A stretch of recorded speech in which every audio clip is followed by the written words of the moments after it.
past few years, Ricky Gervais, Stephen Merchant, and Karl Pilkington have been meeting regularly for a series of pointless conversations. This is one of them. Testing. Is that all right?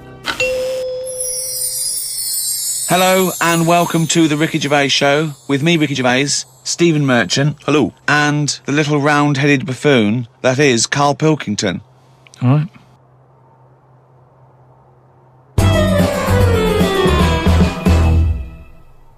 Do you know the other week when I came up with like a different idea of how we can sort of make the world run and that?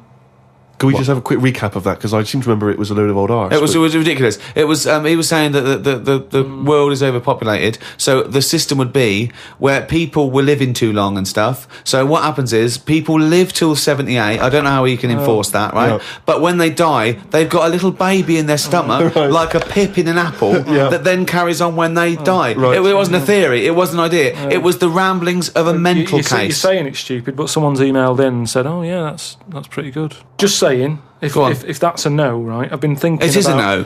What about if we do it the other way, right? Ah, Go on. Somehow, I don't know how. A kid has an old lady? that's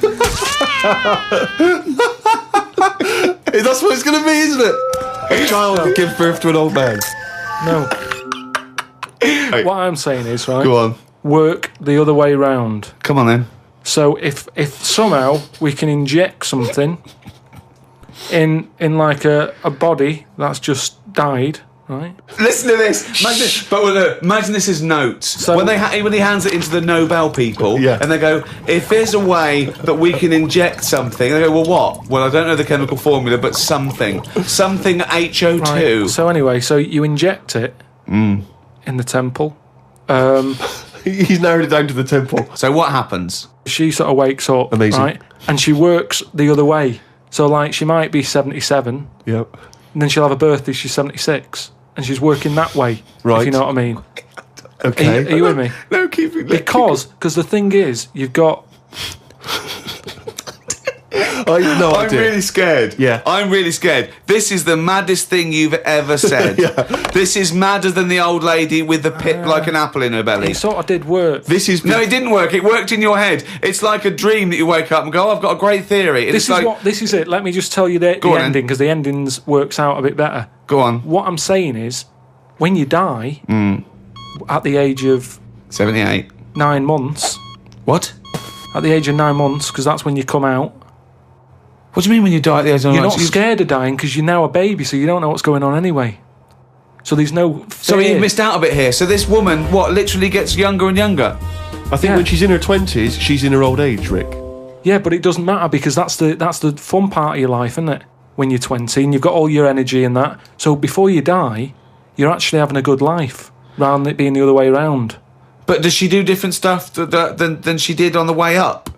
Because she's already lived 78 years, hasn't she? Don't forget. She was a baby once, and she grew to 78 years. Then someone stuck a needle in her head and said, right, back you go. No, we'll forget all that bit. Forget all that bit. How do we forget that bit?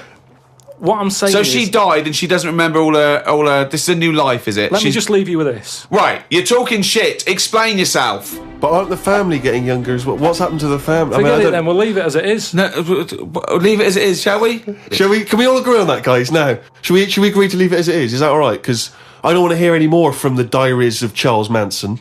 No, it's. I mean, you're a fucking maniac. A friend of mine got a gift, or rather gave it as a gift. I don't know if you've been familiar with these. It's a charity organisation, and you go on their website or you phone them up, and you can give someone else the gift of, say, a goat. And it's a sort of goodwill thing, you know what I mean? So you buy an African family a goat that will help them for years. And it's like you're saying, well, I would have bought you a present. Yeah, but I've used that money wisely. Yeah, so it's almost like they've given Exactly the present. They've given the goat. Yeah, it's a beautiful idea.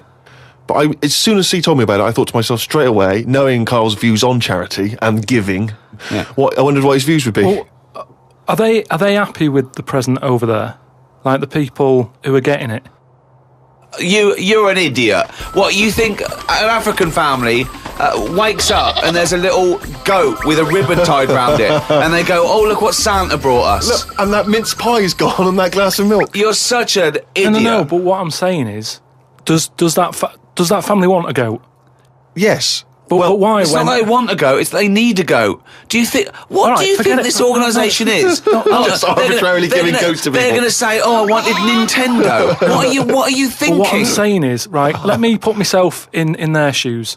Well, This will be they a haven't got first. any. But say I'm one of them, right, over there. Right, I'm sat there, it's Christmas Day, right? I open it up, open the present, little goat there, right? Now, if I was one of them, I'd be going, not another mouth to feed. At the end of the day, there isn't enough food to go round for themselves, never mind a goat. Don't they say, like, having a dog and that is quite expensive? Sometimes they say, you know, what with all the injections you've got to give it. Well, I'm assuming it's all above board. The goat's had its injections. That's what some of the money goes towards. It's just a way of redirecting cash. But the thing is, why do they want that goat? What's the main reason? What does a goat give you? Milk. Right. Now, wouldn't it be easy to just send them a bottle of milk? Without all the hassle and the headaches that come with it. That's all I'm saying. And the other thing is, think about the goat. That was happy over here. Suddenly, it's on barren land. No grass. I'm gonna burst! What do you mean? You didn't send a goat from here. I'm saying, who's happy at the end of this, right? You've got a fella who hasn't got a present over here because the mate bought him a goat, right? So yeah, let's do this properly. So there's a tick. He's not happy, right? Then you've got the person who's opened it, who, like you said, wanted something else, right? It's a goat. They go, who's going to look after this, right? So tick, they're not happy. And then you've got the goat going, what am I doing here?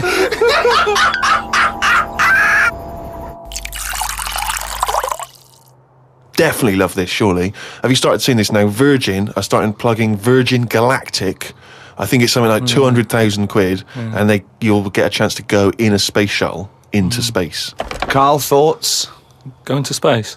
Wouldn't it be a fascinating experience to go into space and look back at the Earth? I mean, at what point are you all meant to be happy? Do you know what I mean? You're floating about up there, and because you don't get out, do you? What, you mean to do some duty-free shopping? I'm just talking, you don't go floating about, do you? You stay in your seat. Well, they probably let you move around on the shuttle. Yeah, I know, but I'm talking about getting out. For me, when you go on you want to holiday- get out into space? Yes, but that's what I'm saying. When you go on holiday, the flight bit isn't the best bit of the holiday, is it? That's the bit you've got to do. So what I'm saying is you've got to stay on this and then you go back home. So you don't take luggage, right? I don't see the point. Right, so you're there, you're sat in your own clothes for the whole time, same clothes the whole time. But I don't understand what is the point. I think it's the view. I think it's two things. I think it's the view and being able to be part of an exclusive club. I went into space. It's all that thing about man conquering nature, and you're one of that elite few that have managed to pop up, see the world from a distance that no one else can see it from, and then pop down. All that way just for the view. Yeah. Is it worth it? I mean, there's a lot of other places I haven't seen anyway. Right, before I think about that, I think if you've done everywhere, I haven't been to Scotland yet. Right? Right, yeah. I'm not being funny, but do you know what I mean? So just have a look in your back garden before you go looking in someone else's. In space. Yeah. Yeah. What would make it a trip worthwhile for you? I mean, if you did go into space, if we gave it to you free of charge, we said, Karl, go up into I know space. the answer. I know the answer to this, Steve. He's thinking, I'd like to meet some aliens that can talk like I do, Yeah. and I can understand them, and they can tell me something. Like what? Oh, they met God, he was all right. That's the sort of thing, that's what he's going to say. He'd like them to look like monkeys in spacesuits. Yeah. That would be his ideal thing. He'd like to go to the planet of the Yeah, I was apes. gonna say, yeah, He I'll would do that. love They to could go arrange to that. Look, he's nodding. He's Yeah. nodding. Thoughts, Karl? Well, yeah, that'd be brilliant. What would be brilliant? Seeing a little alien and that, having a chat with him, finding out what's been going on. What's been going on? No. But don't you think that, like, I mean, if you bought me that as a present, right, Yeah. either of you, Yeah. I wouldn't be that happy. For me, that's a little bit like... Well, that's annoying because we've got you a trip We to just space pulled and a together. goat. Yeah. Yeah. Do you know how, like, I am interested in sort of going on another planet? right? Not, Carl, you are on another planet, mate. no, but do you know what I mean? It would be quite sort of interesting. How do you think you'd get there? Well, yeah, you'd go on a rocket and stuff, but what I'm saying is, at least you know when you get there, you're getting out, you're having a bit of a wander. But I wouldn't be happy in just the journey bit of it. That's all I'm saying. That's great, isn't it? But the thing is, right, because I was looking into it a bit, because I was reading about the Virgin Atlantic thing, right? And I was reading something that in 1971, right, 3 of them went up there.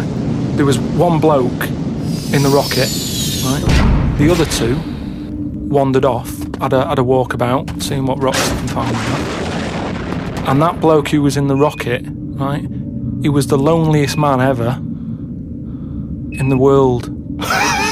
I don't know what to do. What that was. I don't know what to do. I don't know if that's some sort of profound poetry or I don't. Do you know what I think he's trying to say?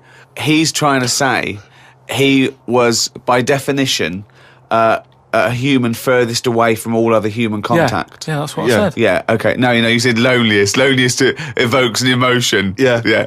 But it's like he started crying and writing poetry and listening to Morrissey records. But what I was thinking is, do you think when he got up in the morning, he still bothered to put his clothes on? That's the first thing that came into your mind. No, when just you because pictured him I in always, there. at the end of the day, even if like my girlfriend Suzanne's out at work and that, I'm not happy walking about with everything out because you never know what's going to happen. I just mean, you never know if someone's going to turn up. No, I don't like what I don't like. No, I always pop some pants on or a towel, even if I'm not alone. always. Because I've knocked on your door when you've been stood there with. No, he's taking his trousers off. I did it especially knowing that you were there. I've done it especially to annoy you. Oh, right. Yeah, so. But do you know what I mean? Do you think he was walking about the rocket with his tackle out, or did he go? Well, no one's watching here. Do you reckon it floats up or down? Well, if you are the man who was up in a space rocket and was for a short period the loneliest man in the world, we'd love to hear from you. We'd love to hear what you did with your time, how lonely you felt, and also Lonely? did you float around with your cock and balls out?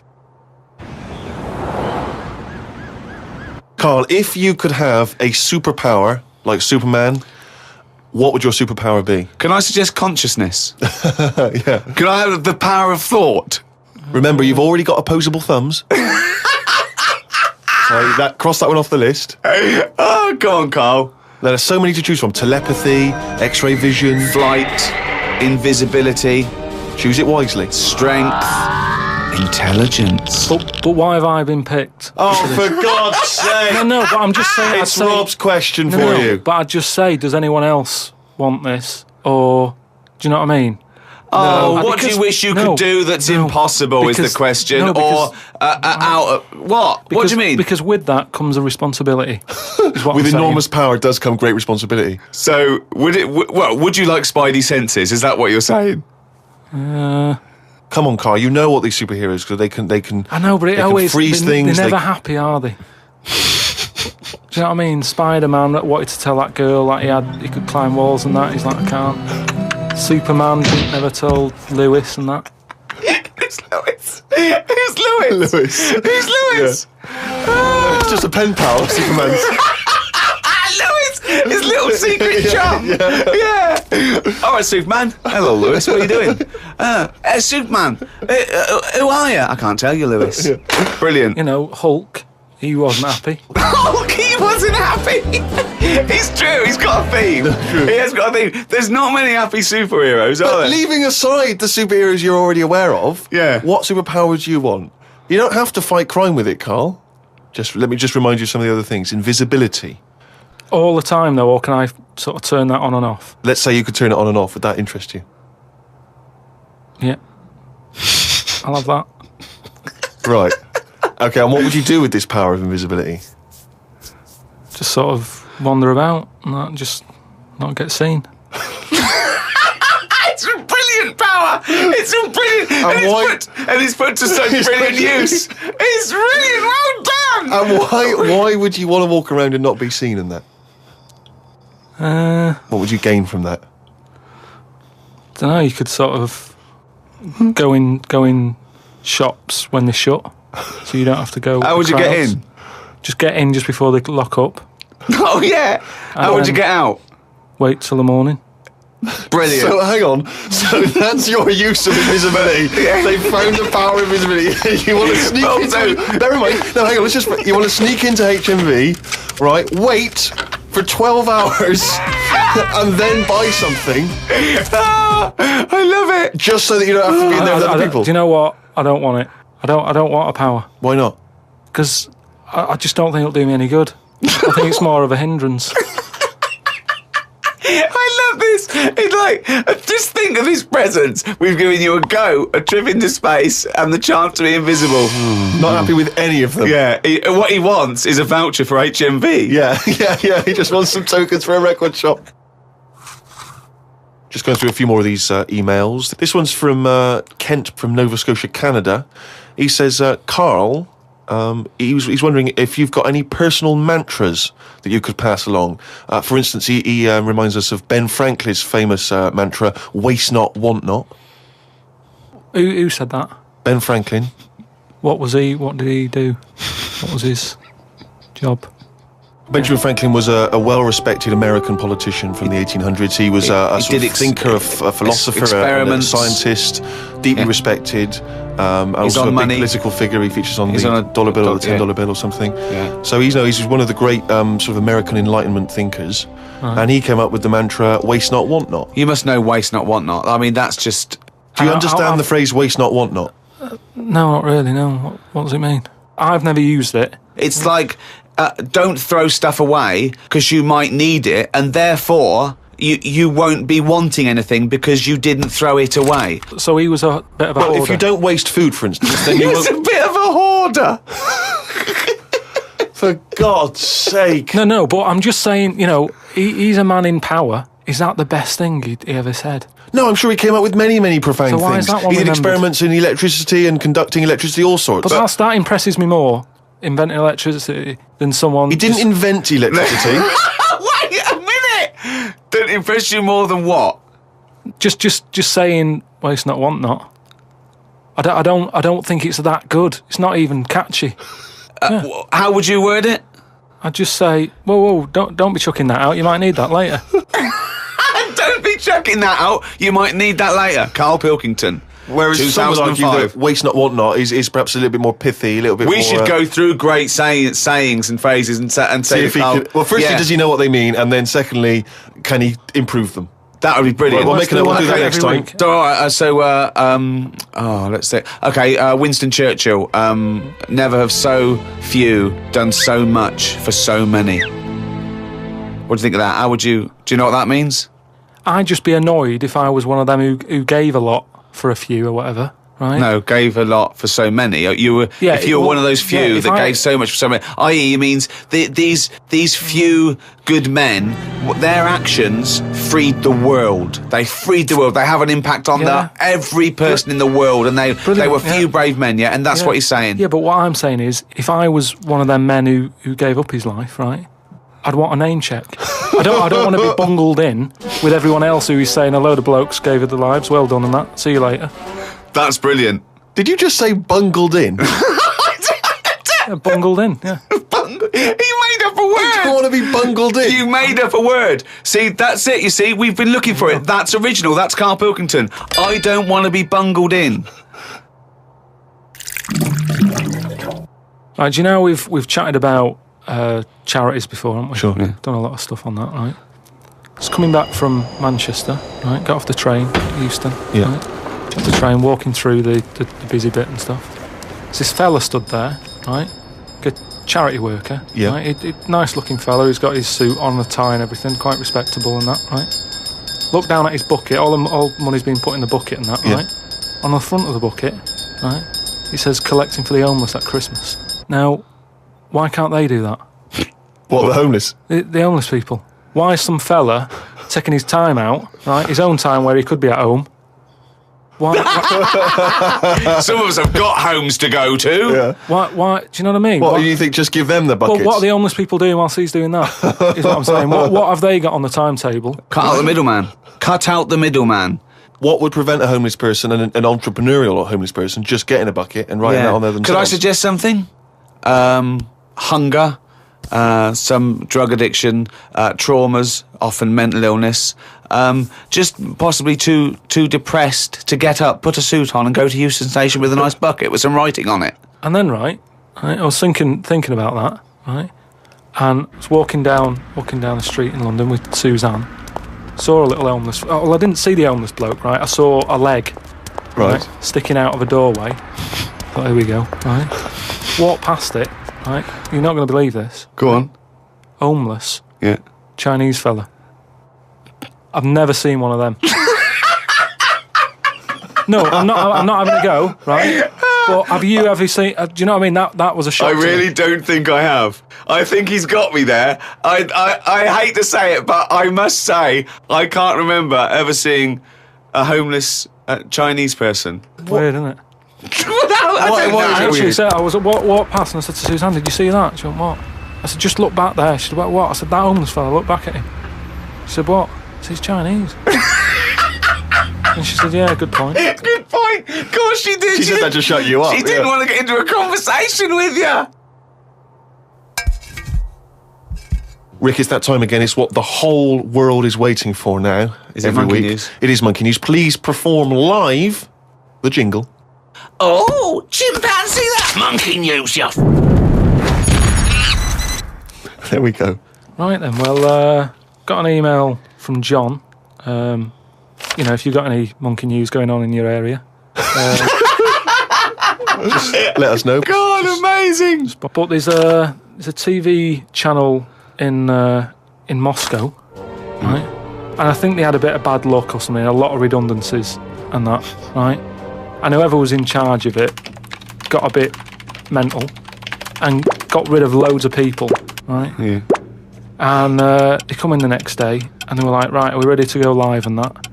And someone comes running in with a clipboard saying, we haven't got any people left, right, to present. Such nonsense. Right, tell you what. Right, okay, carry on. So he goes, what? If just one employee turns out to be Simeon and is doing a good job, I'm never doing this radio show again. So this TV channel, you know, it's having a lot of problems and that. They've got to go live, right? He's like, what am I going to do? Anyway, for some reason, right, there was a chimp knocking about. For some reason, that's the key piece of information, No, but we didn't get it. We didn't get it. It doesn't matter, does it? It doesn't matter. It doesn't matter. Imagine if that was in a film. And they're going, well, I can't see where this plot go. Well, he's just there. He's just there. So anyway, so he sort of says, get it in a suit, right? Why? So, because they're running out of ideas, the clock's ticking, they've got to go live with something. What do you mean? What he's Is it a presenting? news programme? He's presenting. Listen, it's a chat show. I'm not... They can't Again, talk. don't have a go at me, have a go at John, who sent this in. Right, and be this quiet. Let's hear it. Let's hear it again. So anyway, so like I say, so they going live, 5, 4, 3, 2, 1, what have you. Chimp sat there on the chair. He was like, look, let's just get through tonight's show and worry about this tomorrow, right? What are you talking about? Look. So they've put a chimp in a suit. What was that handmade, or were the sleeves a bit short on him? You idiot! Think. So anyway, it's sat there, right? And they're going, right, here we go. Good luck, everyone, right? Yeah. Chimp's there. What programme is this? It's a chat show. Whose chat show is it? Well, it's the monkeys. I like the fact that It's the monkeys now, is it? Can I say? I like the fact that they put the chimp in a suit. It's like, no one's going to take this chat show seriously if he's not dressed up, if he's not smart. Slovenly, look at that, slovenly ape. So anyway, Oh. let's get to the point of it and that, right? So anyway, so they go on, right? It's all going Didn't brilliantly. happen. There's no way this happened. Here's a fundamental So anyway. question. How was the chimp asking questions? Not sure about that bit, but all I've got is the stuff that was on the news site for this. Like I say, I've But given it's you, rubbish. Yeah, but I've given you some facts. No, I've they're told not. you there's a TV channel in Moscow that's having problems, right? I've explained that. No, bit. it's rubbish. They've got rid of presenters. The monkey sat there, right? Don't worry about it. Anyway, I'm telling you, it goes all right. It So goes anyway, okay, in case you were worried, Rick. he's sat there, right? Absolute They get to the shit. first break, they're like, can't believe it, right? You know, viewing figures and that, they're loving it, right? What? No. What? How did they know the viewing figures in the break? Please do not interrupt the And news. what did the chimp At do in end the of it, first half? They had a big guest on that week, and what And what have did you. he do? Just talk to was it? himself? They walked. So Cher comes on, I'm yeah. not sure, but say if it is Cher, right? No, Right, what? the main gaffer is like going, "Oh, Cher's going to go mental at us, right, for putting." So it on with it the is. monkey." No, it is Cher. No, it's In Cher. his mind, it's Cher sitting there talking to a chimp in a suit. So anyway, she and they're comes filming off- it for Moscow TV, and the ratings are going through the roof. Presumably there's a translator because Cher doesn't speak either Russian or chimp. So she comes off, right, and the bloke who's in charge is like, she's going to go mad. She's going to go mad here. She walks up, she goes, "I love that." Right? She said that's one of the best interviews, right? So anyway, they decided, right, it went so well, kept him on. He's still there. I love the fact that Cher was an idea that Steve threw up, and now she's going, "I love that, I love that, I love that, Jim, get me back there. I want to go to Moscow, never mind." Unbelievable. Don't have a go at me, have a go at John, but, you know, if you've got any monkey news, send it in.